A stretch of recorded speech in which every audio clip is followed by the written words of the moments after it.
Day 4 of Tamil eligibility பார்த்துடலாமா வாங்க. First question, கார்டிலா என்னும் நூல் முதலில் தமிழ் மொழியில் மொழிபெயர்க்கப்பட்ட ஆண்டு எது? Option C 1554. ரொம்ப இம்பார்ட்டன்ட். ஓகேங்களா. நெக்ஸ்ட் கொஷின், கார்டிலா என்ற நூல் எந்த வண்ணங்களில் மாறி மாறி நேர்த்தியாக அச்சிடப்பட்டுள்ளது? கருப்பு, சிவப்பு. ஆப்ஷன் சி அதுதாங்க கரெக்டு. நெக்ஸ்ட் கொஷின் இம்பார்ட்டன்ட், இந்திய மொழிகளிலேயே மேலை நாட்டு எழுத்துருவில் முதலில் அச்சேறிய மொழி எது? நம்மளுடைய மொழி தமிழ். இதுவுமே இம்பார்ட்டன்ட். இதை விட இம்பார்ட்டன்ட் நெக்ஸ்ட் கொஷின்ங்க, சொல்லுதல் என்பதற்கு உரிய சொற்கள் எவை? ஒரு டைம் இது கேட்டிருந்தாங்க. இதை மாதிரி எல்லாமே கேட்கல, ஏதோ 4 மட்டும் கேட்டிருந்தாங்க ஆப்ஷனில்.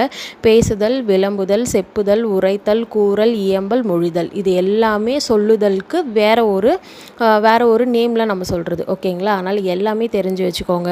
நெக்ஸ்ட் கொஷின் இதுவுமே இம்பார்ட்டன்ட், அடிமரத்தினின்று பிரியும் மாபெரும் கிளை எது? கவை. ஓகேங்களா.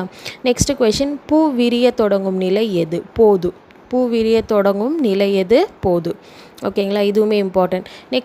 நெக்ஸ்ட் கொஷின், முத்தமிழ் துய்ப்பதால் முச்சங்கம் கண்டதால் மெத்த வணிகலமும் மேவலால் நித்தம் என்று தொடங்கும் பாடலின் ஆசிரியர் யார்? Option C Tamizhazhaganar. ஓகேங்களா. நெக்ஸ்ட் கொஷின், சந்த கவிமணி பாடிய இருட்டுற மொழிதல் பாடலில் தமிழ் எதனுடன் ஒப்புமைப்படுத்தப்பட்டுள்ளது? இதுவுமே இம்பார்ட்டன்ட் தாங்க. ஆப்ஷன் சி ஆழி.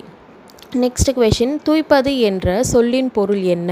தூய்ப்பது அப்படின்னா கற்பது. Option C. ஓகேங்களா. நெக்ஸ்ட்டு, மேவலால் என்பதன் பொருள் என்ன? மேவலால் அப்படின்னா பொருந்துதல். Option C. ஓகேங்களா. இது எல்லாமே இம்பார்ட்டன்ட் கொஷனுக்கு இன்றைக்கான 10 கொஷின்ஸ் பார்த்துட்டோம்.